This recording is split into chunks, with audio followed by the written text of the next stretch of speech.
Muy buenas noches, El Salvador. Qué placer enorme nuevamente volvernos a reencontrar en esta oportunidad por Canal 30 Tele 1 para revivir los mejores momentos del resumen de la entrevista 8.com.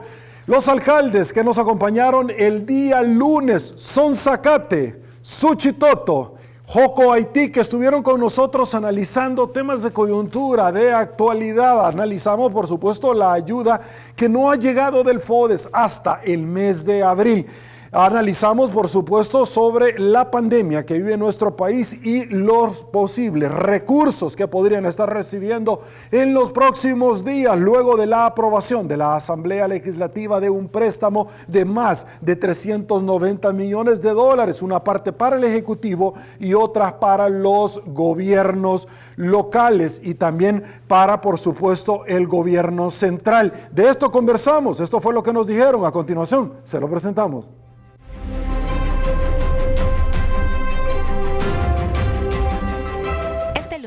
Nos acompañó en estudio Héctor Orellana, alcalde de Sonzacate, vía Zoom, la alcaldesa de Suchitoto, Pedrina Rivera, y Fray Arreaza, alcalde de Joco Haití. Dichos alcaldes nos dieron su postura sobre lo que se está viviendo en nuestro país y cómo sus municipios enfrentan esta pandemia. Tenemos una comisión municipal de protección civil integrada por varias instituciones, hemos desarrollado planes, hemos desarrollado estrategias, y eso también nos ha permitido construir un sistema comunitario de emergencia. El rol de la población es determinante. Si hacemos protagonista a la población en esta pandemia, vamos a tener resultados, vamos a tener respuestas de las cuales vamos a estar satisfechos y satisfechas. Lo primero que hicimos fue un plan de educación. Llevamos gel, jabón líquido a las comunidades y fuimos a hablar con la gente la importancia que tenía de la educación sanitaria como primer elemento. Después nos dábamos cuenta que era necesario que esta población, a través de la comisión, creara un mecanismo de coordinación. Decidimos llevar canastas básicas alimenticias.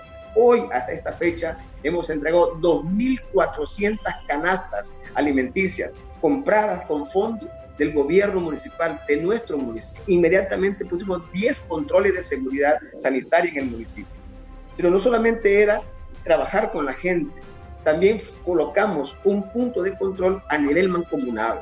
Además, nos contaron si en sus municipios les entregaron ayuda de los 2.000 millones de dólares que la Asamblea Legislativa autorizó a negociar al Ejecutivo y las canastas solidarias que el gobierno proporciona a los habitantes. El gobierno ya tiene autorizado negociar, si allá no es responsabilidad ni de los diputados ni mucho menos de las municipalidades, con parte del 30% que le va a corresponder a las municipalidades. No es competencia de nosotros andar negociando bonos o andar negociando préstamos. El municipio de Suchitoto lo único que recibió el día de ayer son 200 canastas de alimentos a través del FISDL. Son canastas del Programa Mundial de Alimentos y ahora pues se han distribuido. Es lo único que hemos recibido. Lamentar, porque la población a quien busca es al gobierno local. Es importante que vengan los recursos y es importante que ese 30% que aprobó la Asamblea Legislativa también se vea aquí en nuestros municipios. Por último, nos dieron su análisis respecto al primer año de gobierno del presidente Nayib Bukele, luego de haber gastado ya el 25% del periodo por el cual ha sido electo. El verdadero gobierno que mira por su población es aquel que trabaja articuladamente con todas las instituciones del Estado, con todas las instituciones que lo rodean, pero sobre todo escuchando y siendo transparente a la población que a uno lo elige. Siempre dije que con este gobierno nos iba a ir mal en este país.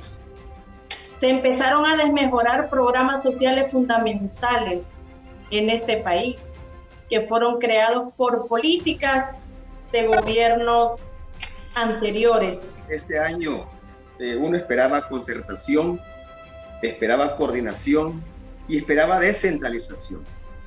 Ninguno de los tres elementos hemos podido observar en este primer año de gobierno, ¿verdad?, del presidente Bukele. En los gobiernos locales, que somos los más cercanos a la gente, Necesitamos tener un mecanismo de coordinación, pero en los territorios, y no eso en este año no lo hemos tenido. No hemos logrado concertar temas importantes, por ejemplo, en los municipios. Y un elemento importante, debemos tener un diálogo transparente y sincero entre los gobiernos locales y el gobierno central. Bueno, sí, efectivamente, con la entrega de los $300 que supuestamente, ¿verdad?, entre comillas, iba a ser un beneficio en general para aquella población más necesitada, realmente no llegó a donde tenía que llegar, Sergio. En Sonzacate, mira, el municipio que represento realmente ha sido un poco afectado en forma logística de esta pandemia. En primer momento, tú sabes que los centros de contención, aquellos famosos centros de contención o centros de cuarentena para los viajeros que venían y tenían que ir a hacer cuarentena, ¿verdad?, debido a la pandemia, instalaron uno en Sonzacate. Mira, dio un poco me llamó la atención porque instalaban los centros de contención realmente con ninguna logística, pues, ¿verdad? Ahí asumíamos nosotros, bueno, en ese caso de Sonzacate, asumimos como alcaldía municipal toda la logística de los primeros días, pues, porque realmente no saber cómo funciona una pandemia, no saber cómo funciona un centro de cuarentena, un centro de contención, realmente ha llevado a cometer errores que le están costando hoy por hoy vida a las personas, a los salvadoreños. Los $300, efectivamente, se armaron dentro de algunos municipios aglomeraciones que no tienes idea. Parece que fue anunciado un día sábado la cuarentena. Fue anunciado un día sábado, parece que ya con aquel lema quédate en casa, y el día lunes, ¿verdad?, se saturaron los Senades. Un Senade que está contiguo casi, pero en el municipio de Sonsonate, que funciona en la gobernación departamental, ese día se conglomeraron casi 3,000, 4,000 personas, pues, ¿verdad? Posteriormente, cuando se les daba a las personas, eran aglomeraciones en centros bancarios, en centros donde se distribuía ese dinero. Es un poco preocupante que cuando se dio esto, ¿verdad?, quienes asumíamos en ese momento éramos los alcaldes, pues, ¿verdad?, por presidir las comisiones municipales, y veíamos y teníamos que organizar, teníamos que ver, teníamos que guardar el distanciamiento social. El mismo día que ya se empezó a dar el fondo económico a los beneficiados, nosotros veíamos con preocupación porque dentro del municipio, sobre una carretera principal, había aglomeraciones de hasta 2,000, 3,000 personas, cuando la financiera tenía posibilidad de entregarle a 700 personas. En el camino fuimos organizando la logística para la entrega de esos fondos que daba el gobierno central. Quejas han habido efectivamente, Sergio, porque en casas dentro del municipio hasta 5 personas le salían, cuando realmente nosotros teníamos que ver que ese fondo era de beneficio para aquellas personas que realmente necesitaban y que les iba a afectar la cuarentena. Efectivamente, los $300 no funcionó como tenía que haber funcionado. Se convirtieron, uno, en centros de contagio masivo, porque en financieras se conglomeraban casi 3,000 personas. Y eso lo vivimos dentro del municipio de Sonzacate. 2, no llegó a donde tenía que llegar efectivamente. Hay hogares dentro del municipio de Sonzacate que fueron beneficiadas hasta 4 personas dentro del mismo hogar. Que está resultando costoso el día de ahora, sí, acuerdas que dicen que son 450 millones de dólares que se repartieron en 1.5 millones de personas. Los cuestionamientos de la Corte de Cuentas ahí están cuando no hay transparencia. Cuscatlán y el municipio de Suchitoto, tal como se ha expresado también, tiene muchas familias sin ese beneficio, a pesar que como gobierno local ayudamos con estas estructuras de las que yo hablo bastante porque son un poder comunitario, ayudamos a hacer la respectiva consulta. Y se nos dijo de que automáticamente hacíamos el reclamo y quedaba registrada la familia que no había recibido esos $300. hicimos esta labor, pero nunca se beneficiaron a esas personas que reportaron su caso. La gente informó que no había sido beneficiada de esos $300 y de igual manera se generaron aglomeraciones innecesarias, sin que se nos pidiera, sin que se nos incluyera como Comisión Municipal de Protección Civil, la Alcaldía, Ministerio de Salud, MINEL, la PNC. Estuvimos ahí con sonidos, pidiéndole a la gente que guardara la medida de distanciamiento, que usara mascarilla. Estuvimos ahí con el gel, con el alcohol, para que la gente se lavara las manos. Para mí esto es parte de una estrategia que no se tiene en el país. Se habla mucho de acciones, pero son acciones fracasadas. Lamento mucho decir esto, porque vemos cómo cada día se van incrementando los casos, y también es real que esas estadísticas no están actualizadas. Hay casos de fallecimientos, hay casos de COVID que no están en esas estadísticas, en esos números, así que muy lamentable que la estrategia haya fracasado, porque de haber sido efectiva estaríamos reduciendo, o por lo menos esa línea se mantendría de manera horizontal, pero la línea no se mantiene de manera horizontal, sino que vemos cómo cada día los casos se van incrementando. Este gobierno, principalmente el Ministerio de Salud, tiene una gran responsabilidad de revisar qué es lo que está pasando, o a dónde están esos segmentos poblacionales que se ven afectados por este virus y que están resultando contagiados. Así que yo lamento mucho que no se esté trabajando con mucha responsabilidad en esta emergencia, en esta pandemia, que también se ha manejado con mucho pánico, con mucho miedo. La población tiene afectada la salud mental, y aquí no solo hay que trabajar por la salud física de las personas, sino que también por la salud mental.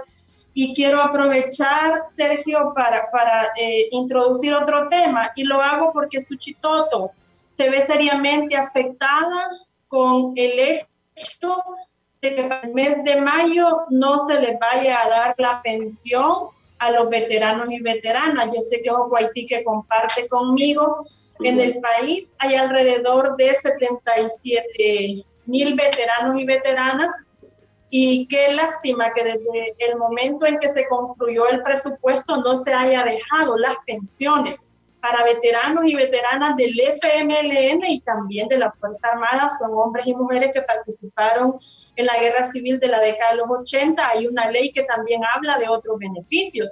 Y Suchitoto tiene mucha población veterana, tanto de la Fuerza Armada como del FMLN. Yo sé que la Asamblea Legislativa tiene toda la voluntad, toda la intención de hacer lo que le corresponde para que los veteranos puedan continuar con estos beneficios. Así que yo hago un llamado al Ministerio de Gobernación para que nos trasladen esta pandemia, en esta crisis. Nuestros pensionados también necesitan de estos recursos, y a la hora de distribuirlos de igual forma hay que buscar mecanismos para que la población vaya a recibir su pensión sin el riesgo de poderse contagiar. Todo lo mejor en análisis político y coyuntura nacional en 8.com con Sergio Méndez.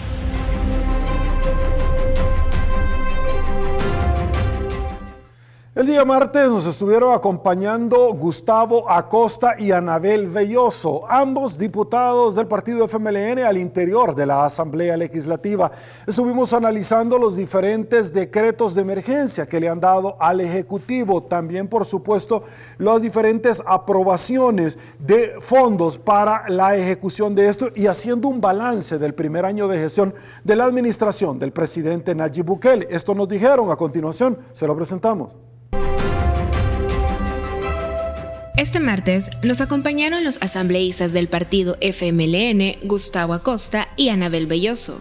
Ambos profundizaron sobre lo que se ha dado dentro de la Asamblea Legislativa con respecto a la aprobación de una normativa que le da todas las herramientas al Ejecutivo para la crisis que está viviendo nuestro país. Se logró la aprobación de una ley especial transitoria de emergencia para la atención del COVID-19 y además que ya incorpora un elemento que es necesario proyectar, porque todos los países de la región del mundo han iniciado procesos de reincorporación a sus actividades de manera ordenada, planificada, y es lo que nosotros estábamos exigiendo y desde las últimas semanas también tratando de contribuir desde la Asamblea. Se llega al final a una aprobación el día sábado, pero conocimos el día domingo que esa ley que se aprobó, que es el decreto 648, no había sido recibido en el Ejecutivo, en la Asamblea, por parte de la Presidencia de la República, que dentro del proceso de formación de leyes a quien le corresponde revisar lo que la Asamblea aprueba y sobre eso sancionar, es decir, firmar y mandar a publicar para que entre en vigencia, si tiene observaciones hacerlo o vetar. A pesar de que había una mesa instalada trabajando artículo por artículo,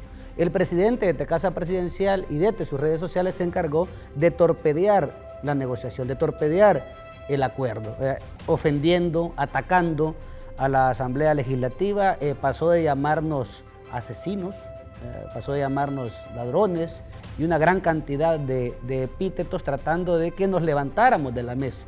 Al parecer el presidente desde el inicio no estaba interesado en que hubiera una ley consensada. Y al final, cuando se consensa la ley con sus delegados, él los desautoriza y se termina aprobando una ley que supuestamente no tenía el aval o no tiene el aval del Ejecutivo, y el presidente, sin siquiera leerla, adelanta que la iba a vetar. También hablamos de los recursos económicos que han sido utilizados en esta emergencia y la poca transparencia que el gobierno ha tenido en este primer año. El Ejecutivo ha tenido más de 3.000 millones que puede tener a disposición para la emergencia, de los cuales ha reportado gastos, si nos vamos desde enero hasta la fecha, alrededor de 1.800, incluyendo lo que ya gastó con la emergencia. No puede él venir a decir o querer argumentar su falta de voluntad de rendir cuentas y transparencia diciendo que la Asamblea no tiene por qué exigirle este tipo de información. Si al final es desde la Asamblea Legislativa también que se van autorizando o aprobando las diferentes asignaciones o reformas. El argumento del presidente de la República es que la Corte de Cuentas los va a fiscalizar porque es el ente rector, o que ellos han contratado a las ICIES para que les hagan la auditoría. Y hablaron de 60 auditores de las ICIES pagados por el mismo gobierno. O sea, la lógica del presidente Bukele es: denme el dinero y yo mismo me voy a establecer los mecanismos para gastarlo y yo mismo me voy a auditar. Bueno, en este caso del tema de los recursos alrededor de la atención de la pandemia del COVID-19 ha sido muy polémico porque el presidente se ha dedicado de manera reiterada a estar repitiendo una frase que nosotros decimos que desmentimos de manera categórica cuando dice que no ha recibido ni un centavo partido por la mitad. Justamente este reportaje es muy ilustrador acerca de que sí han existido recursos a disposición del Ejecutivo para que pueda ponerlos en función de la atención de la emergencia. Ahí incluso no se dice también que han existido ingresos a través de tributos. Sí, es cierto, hay una disminución de ingresos a través de impuestos, de la recaudación, pero sigue recibiendo y percibiendo el Ministerio de Hacienda ingresos por impuestos, ¿verdad? Todos sabemos que las compras siguen activas, hay empresas que han seguido funcionando y justamente han estado declarando y pagando impuestos. Por eso hemos sostenido nosotros que el Ejecutivo tiene a disposición y ha tenido en estos últimos meses más de 3.000 millones de dólares, además o aparte de los 3.000 que han solicitado como préstamos a la Asamblea Legislativa.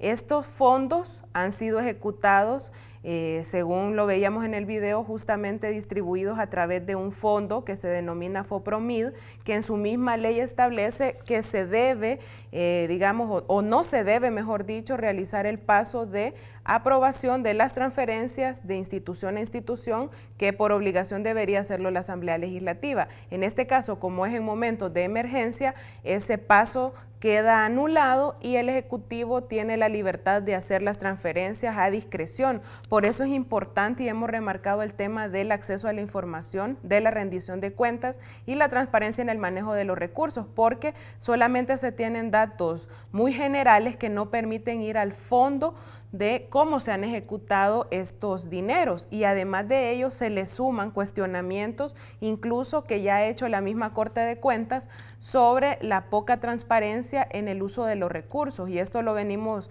señalando desde un inicio, cuando han existido diferentes, digamos, políticas aplicadas por el Ejecutivo, como es el caso de la entrega de los $300 por familia, donde ya la misma Corte ha dicho que hay alrededor de 100,000 entregas que no tienen un registro, que no se pueden sustentar, es decir, son $30 millones, no es poco dinero, y cuando se hace el cuestionamiento solamente se dice después se va a entregar la información, después vamos a reportar cómo se hizo, cuando la ley mandataba desde un inicio establecer con claridad qué criterios y los mecanismos de entrega. Eso es un caso, y lo otro que ha estado a la vista de toda la población y creo yo que ha sido muy cuestionado también es el caso del famoso hospital temporal del CIFCO, que sabemos que no es más que un agujero que han abierto ahí en el parqueo, que ahora incluso está inundado por el tema de las lluvias, y que pasó de estimar un costo de 70 millones a que el ministro de Obras Públicas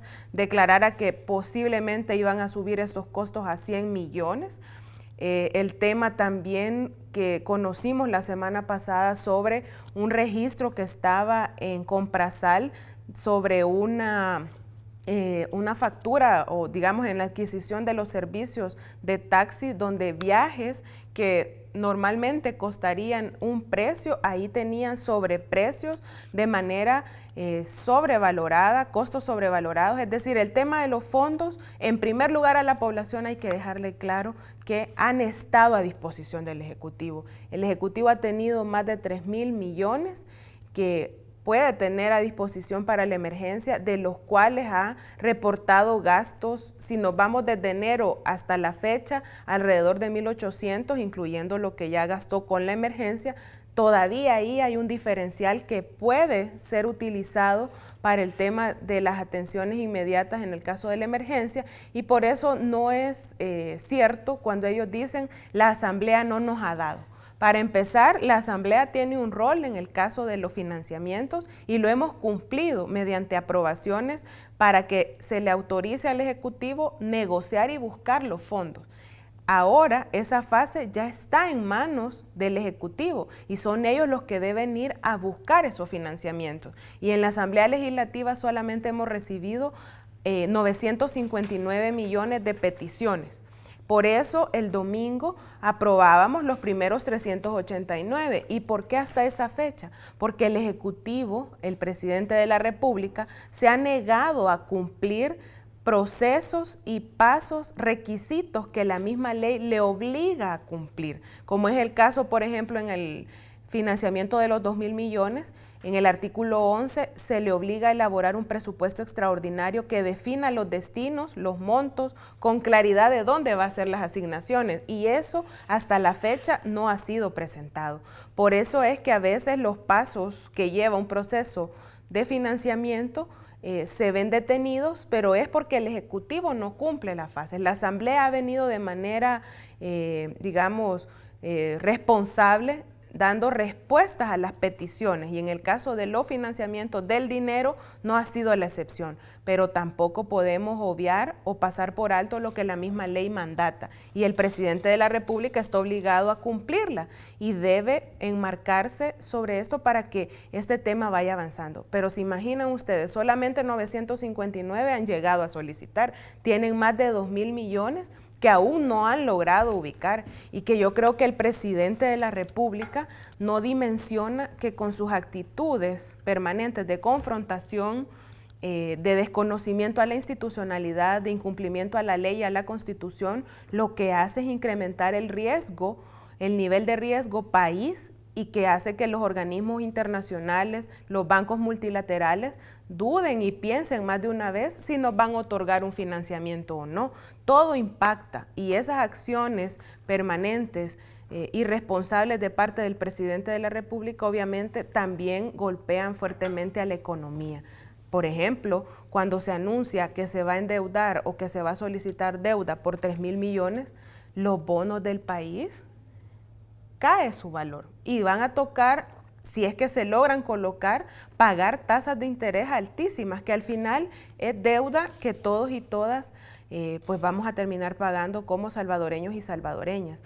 Recordemos los niveles de endeudamiento también del país, que ya pesan mucho y que lo que hacen es que el dinero que ingrese a las arcas del Estado al final tenga que ir destinado en su mayoría a pagar deuda y se limita la inversión social, la inversión pública que puede ser de beneficio para toda la población. Si al final se logra colocar los 3.000 millones que están autorizados para el Ejecutivo, estaremos llegando alrededor del 90% de deuda con respecto al PIB, es decir, de cada dólar que ingrese al gobierno, 90 tendrán que ser destinados para pagar esta deuda. Pero al final hemos sido muy responsables con el tema del financiamiento, otorgándole los dineros al Ejecutivo para que pueda atender la emergencia, y ellos han sido muy irresponsables porque no quieren transparentar la información y ni rendir cuentas a la población sobre cómo están utilizándolo. Todo lo mejor en política y coyuntura nacional en 8.com con Sergio Méndez. El día miércoles nos estuvo acompañando vía Skype el ex embajador de El Salvador en Washington, ex viceministro de Economía y negociador internacional, el licenciado René León. Estuvimos haciendo y compartiendo con él un programa donde analizó en términos económicos, institucionales, en temas sociales también, el primer año de gestión de la administración del presidente Nayib Bukele. Esto fue lo que nos dijo. A continuación se lo presentamos.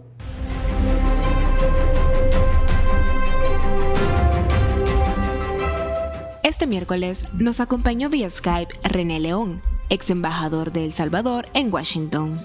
Desde su experiencia, nos dio un análisis económico de cómo está nuestro país y de cómo quedará después de esta crisis que se está viviendo. Al no reabrir la economía salvadoreña y cada día que pasa en la que no se reabre la economía salvadoreña, hay menos economía que rescatar, Sergio. Hay menos empleos que salvar.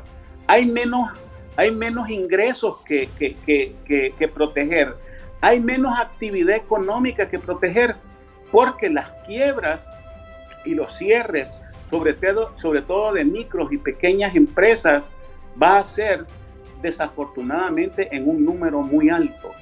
El problema es que el Estado salvadoreño, y hay que reconocerlo y hay que decirlo así de claro, el Estado salvadoreño en este momento ya está quebrado.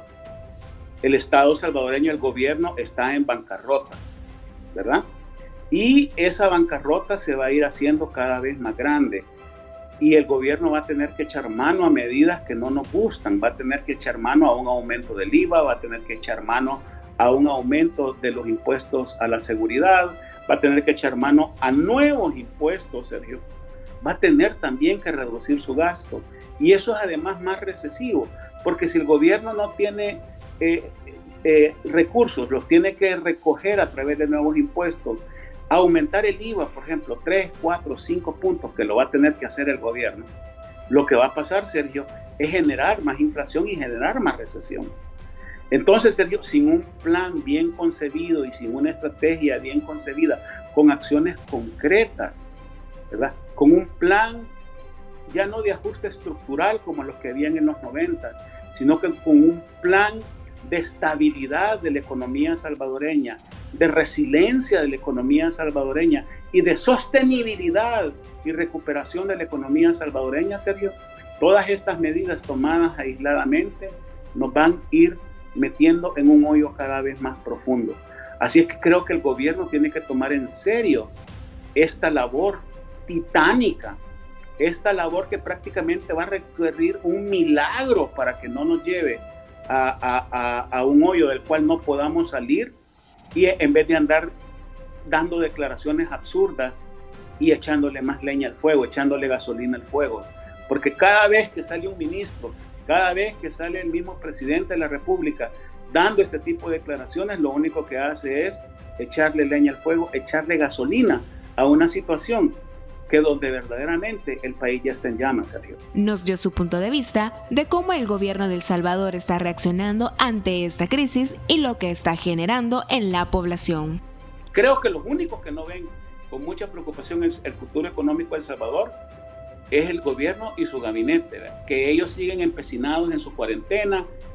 Su pequeño problema es si hay 15 días más de cuarentena o no, si abrimos o no la economía, cómo la vamos a abrir. El ministro de Trabajo, que no es el ministro de Trabajo, sino que es el ministro del Desempleo, porque él ha creado mucho más desempleo y nunca ha creado un puesto de trabajo, se ufana de decir que entonces no vamos a abrir la economía a saber hasta cuándo. Cuando lo único que está haciendo con una declaración de esas es una declaración incendiaria que lo único que hace es darle fuego a las expectativas económicas y a la confianza de los que generan en El Salvador riqueza, de los que generan en El Salvador empleo y de los que generan en El Salvador ingresos, y animarlos a que se vayan del país.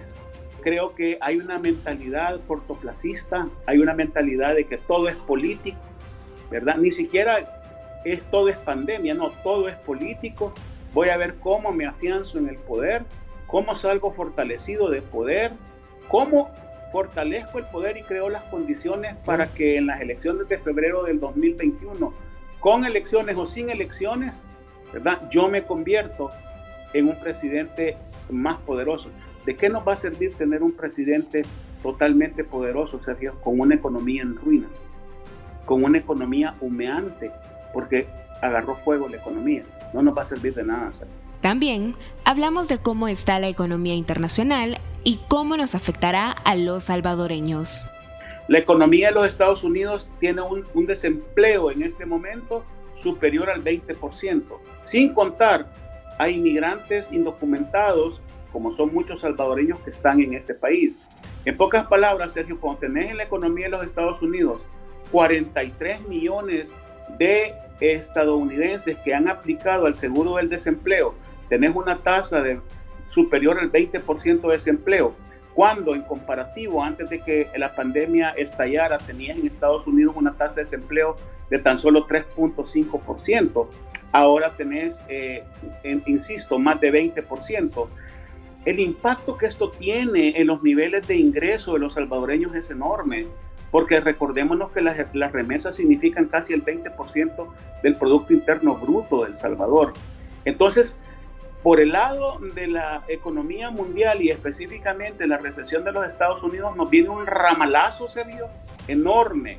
Y ese ramalazo se llama remesas familiares, que nos va a impactar directamente en la cara, que va a reducir el ingreso disponible de las familias en El Salvador para sus gastos, y que puede incluso generar, junto a otros efectos, un aumento de la pobreza. Por el lado de las exportaciones, siendo los Estados Unidos el principal destino de nuestras exportaciones, Sergio, nos esperan también días muy complicados, Sergio.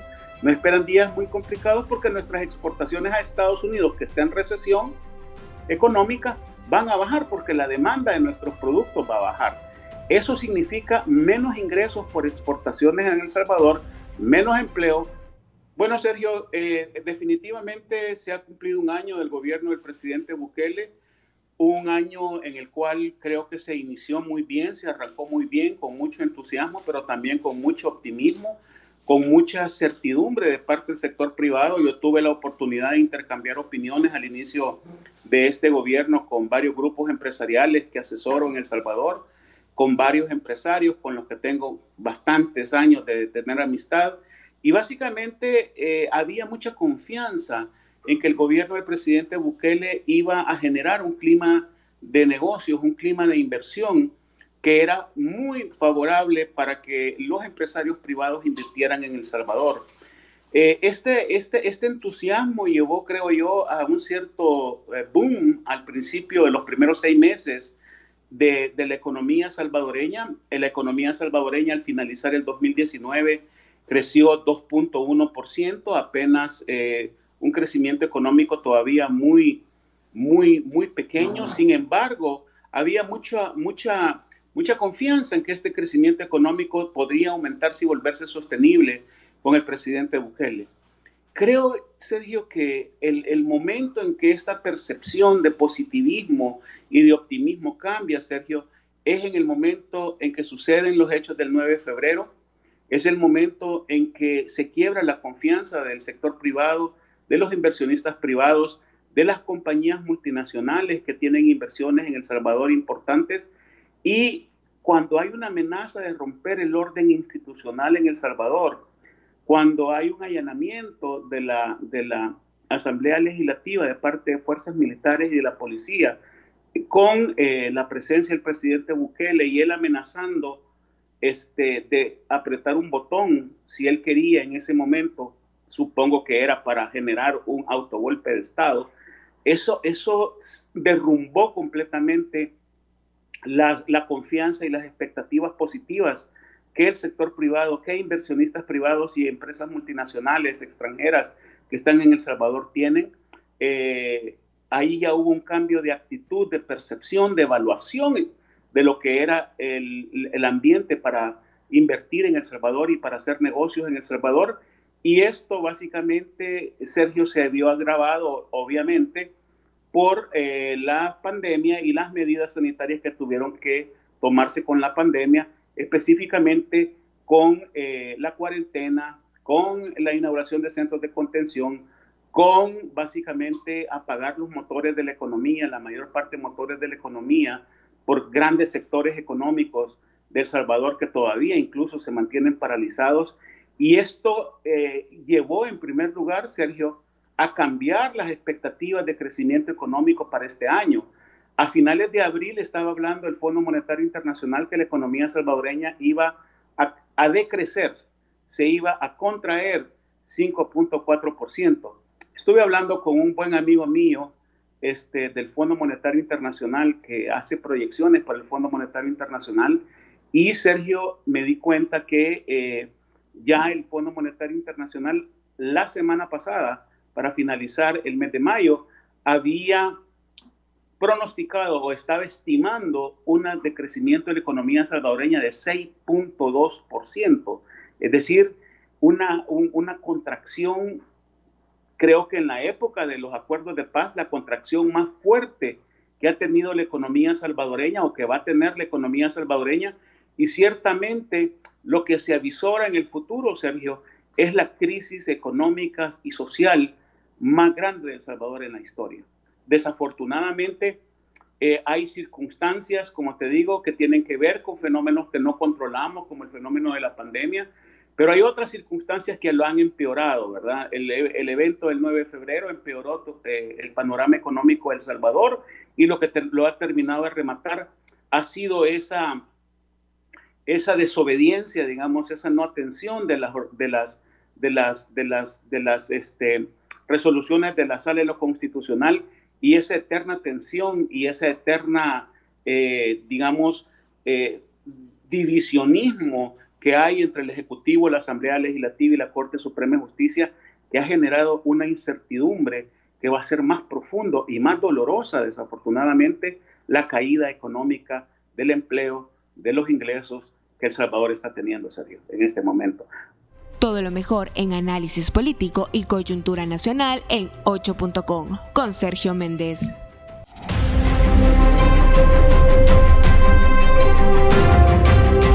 El día jueves, en Noche de Jueves, Noche de Análisis, como ya es tradición, estuvimos conversando con el doctor Miguel Fortín Magaña, el doctor Eduardo Lobo y Calixto Mejía. Estuvimos haciendo un análisis acerca de los resultados del combate al coronavirus, a esta pandemia, pero también, por supuesto, el primer año de gestión de la administración del presidente Nayib Bukele. Y esto fue lo que nos dijeron. A continuación se lo presentamos.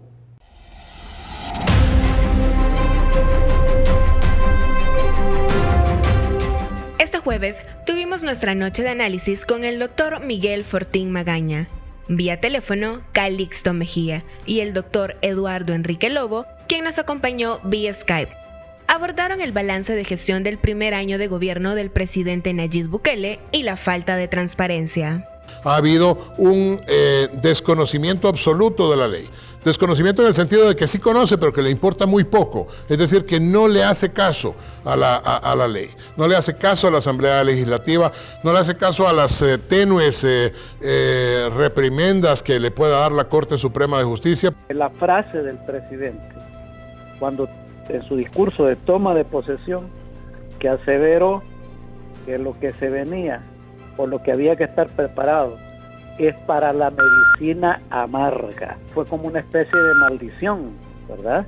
Si nos vamos, por ejemplo, a la perspectiva económica, que es negativa, pues todos sabemos, el país sigue retrocediendo en esa materia, y lo que se avecina, como ya se ha escuchado, es un decrecimiento, si se le puede llamar así, -4, -5% de nuestra economía, y eso significa muchos menores fuentes de empleo, y eso significa una profundización de la pobreza relativa, la pobreza extrema.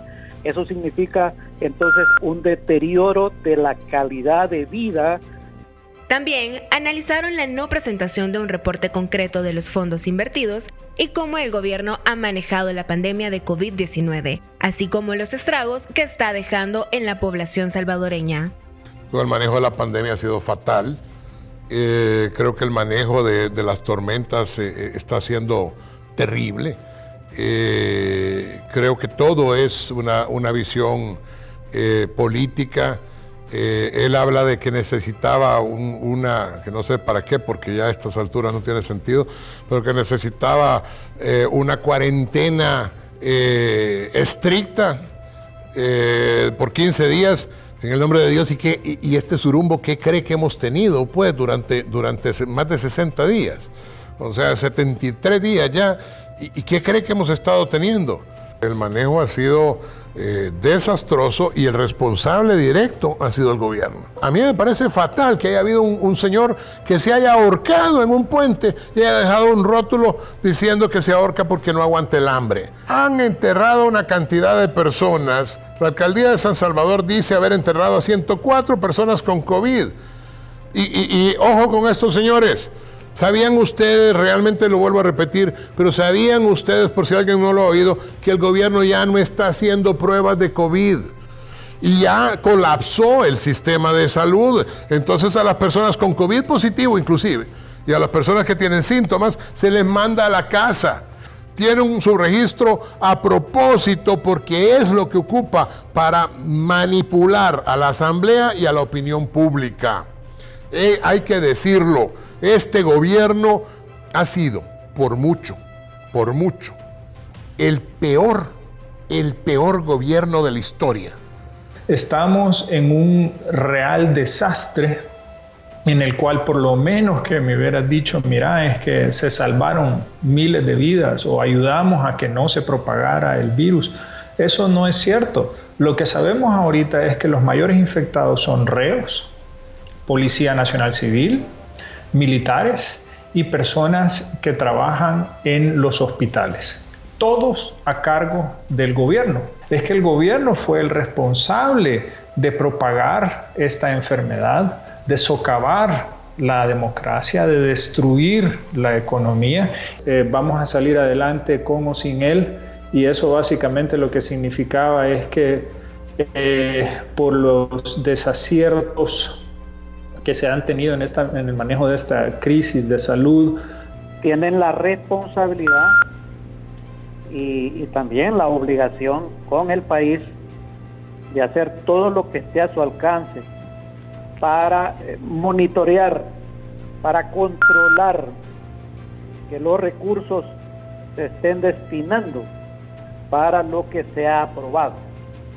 Y a mí me parece que es importante que no hayan más aprobaciones de cantidades de dinero mientras no exista un informe detallado y real a dónde ha ido a parar todo el recurso que le han estado dando. Bueno, Sergio, Calixto, amigos, realmente es totalmente deprimente, pues, como decía Calixto, la falta de transparencia ya burda que hay por parte del gobierno. Yo creo que yo creo que son dos puntos en este año. Primero, la pérdida de la democracia, la pérdida sustancial de la institucionalidad y como tal de la democracia. Y la segunda, que delante de esa pérdida de la institucionalidad y de la democracia, realmente no hay ninguna transparencia. O sea, en este momento las cosas, y para eso sirve la ley de emergencia. La ley de emergencia en gran medida le sirve al Ejecutivo para hacer lo que le da la gana. O sea, 100 millones de dólares para un hoyo en la feria y llenar de camas ¿cómo se llama? El CIFCO que ya existía. 100 millones de dólares, con 100 millones de dólares, es que ahí es donde uno olvida, y eso, niegan la entrada a hacer fotos al hospital de CIFCO, ya que el mismo Bukele lo había ofrecido en la cadena, porque es que la verdad es que este gobierno se ha caracterizado ante todo por la mentira sistematizada, una mentira tan terrible, que la gente se ha terminado creyendo estas cuestiones, sobre todo pues los seguidores acérrimos de él, a los que algunos le llaman los golondrejos, que son realmente personas que solo aplauden, como foca, solo aplauden lo que Bukele diga, y sin darse cuenta que, por ejemplo, como decía un amigo, Darío Cardona, la economía y la salud no son dos cosas dicotomizadas, son lo mismo. Se han puesto a pensar, decía él, y repito yo, se han puesto a pensar por qué los países del primer mundo han enfrentado mejor la pandemia que nosotros. La respuesta es muy simple, porque tienen más pisto. Porque cuando uno tiene más dinero, puede enfrentar las cosas, y cuando uno prevé las cosas, también las situaciones son mejores. Ahora, ¿qué es lo que estamos nosotros haciendo? Improvisando todo. Es una improvisación absoluta. Y delante de esa improvisación, resulta que vino la tormenta Amanda. Sabíamos que venía la tormenta Amanda. Que, por cierto, nuestra solidaridad más sincera para las personas que están sufriendo en este momento sobre todas estas condiciones catastróficas. Este ha sido un día lluvioso, no es una tormenta realmente, sino que es una depresión tropical que nos ha mantenido pues en lluvias constantes, como va a pasar durante medio año todos los años del mundo, y desafortunadamente muchas personas van a sufrir. Pero la improvisación de este gobierno ha sido fatal dentro de la condición de no dar cuentas de nada, porque el gobierno no da cuentas de nada. Ahí lo decía el programa Focos que ha prestado el video, sin dar cuentas de nada. Se gastaron no sé cuántos millones, como que fueran churritos extranjeros, por supuesto, porque Su Majestad Imperial ha decidido cerrar la fábrica de churritos nacionales. Y como que eran churritos, como que eran doritos, como dicen ahí, en un momento determinado, gastan. Y no hay límite, señores, no hay límite. El gobierno pide y pide. Volvemos a repetir, no eran ellos los que decían que cuando no se roba el dinero siempre alcanza. No ha habido dinero que le alcance a este gobierno. Si alguien dice que hubo gobiernos pasados, y los hubo, que robaron, señores, se quedaron como niños de pecho comparados con estos gobiernos sin vergüenza, porque ya no tiene vergüenza, porque pide y vuelve a pedir. Esta situación de falta de transparencia que mencionaba Calixto, insisto, la improvisación, el endeudamiento y la demagogia son el signo inequívoco del gobierno de Bukele. Totalmente de acuerdo con Julia Evelyn, que realmente lo que está sucediendo es un endeudamiento que no vamos a poder pagar, ya está así, sigue pidiendo y la Asamblea le sigue aprobando más dinero, otros 775 millones de dólares para seguridad. Nuestra ¿cómo se llama?, solidaridad y condolencia para los familiares del policía en Soyapango que mataron, y después de que Bukele se atrevió a decir que Soyapango era el lugar más seguro del planeta, y volvió a burlarse de los costarricenses diciendo más seguro que toda Costa Rica. Nuestra solidaridad para familiares de este policía que en su licencia mataron en Soyapango recientemente. Todo lo mejor en análisis político y coyuntura nacional en 8.com con Sergio Méndez.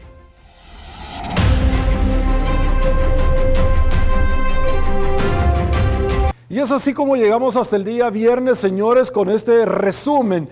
Y por supuesto, con el agradecimiento de haber contado con su presencia desde el día domingo, donde tuvimos un programa especial, precisamente por la emergencia nacional de la tormenta que estaba cayendo en nuestro país y donde usted ha sido parte fundamental dentro del engranaje de este medio de comunicación, porque respondió a El Salvador trayendo su ayuda y nosotros, por supuesto, trasladándola a diferentes comunidades, como las cuales, precisamente, la que le presentamos en la siguiente nota a continuación. Nos encontramos en la comunidad del Granjero 2 para ayudar a todas las personas que lo necesitan, que han sido bastante afectadas por las lluvias, prácticamente lo han perdido todo.